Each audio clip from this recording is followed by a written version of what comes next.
जय भोलेनाथ। बम बम भोले। शिव ही सुंदर, शिव ही सत्य है, शिव ही शुरुआत और शिव ही अंत है। शिव को आदि योगी और तपस्वी भी कहा जाता है। वो क्षमाशील भी है और क्रोधी भी है। जैसा कि हम जानते हैं, भगवान भोलेनाथ और माता पार्वती के दो पुत्र भी हैं, जिनमें एक का नाम गणेश और दूसरे का नाम कार्तिकेय है। से उनकी कई पुत्रियां भी हैं, लेकिन उनमें से आज हम एक पुत्री अशोक सुंदरी के बारे में अपने चैनल गौर विद कृष्णा भक्ति की दुनिया के माध्यम से जानेंगे कि उनका जन्म कैसे हुआ था।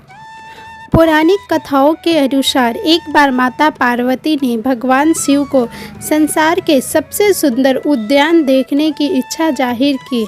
तब भोलेनाथ ने उन्हें नंदनवन ले गए। वहां मां पार्वती को कल्प वृक्ष से लगाव हो गया। कल्प वृक्ष मनोकामना पूरी करने वाला वृक्ष था। माता पार्वती अपने एकाकीपन को दूर करना चाहती थी, इसके लिए उन्होंने कल्प वृक्ष से बेटी की कामना की। तब कल्प वृक्ष से अशोक सुंदरी का जन्म हुआ। उनको अशोक नाम कहे जाने का तात्पर्य था कि उन्होंने माता पार्वती को उनके शोक यानी दुख से मुक्ति दिलाई थी। सुंदरी इसलिए कहा गया क्योंकि वो माता पार्वती के तरह ही बेहद सुंदर थी। उनके बारे में ये भी बताया जाता है कि जब गणेश का सिर काट दिया गया था, उस वक्त अशोक सुंदरी अपने माता के क्रोध से डरकर नमक के बोरे के पीछे छिप गई थी। कई जगहों पे चैत्र मास में अशोक सुंदरी को याद करते हुए नमक का त्याग किया जाता है।